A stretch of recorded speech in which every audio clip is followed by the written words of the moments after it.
the course again. 1 second off.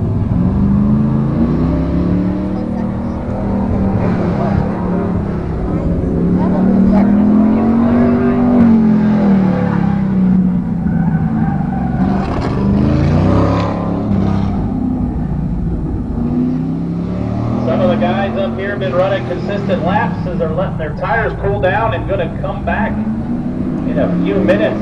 Let their tires cool down. These cars get a lot harder workout than you think they do sitting in the stands. A lot of forces and a lot of sliding around going on. Chris finishing up his lap. He does have a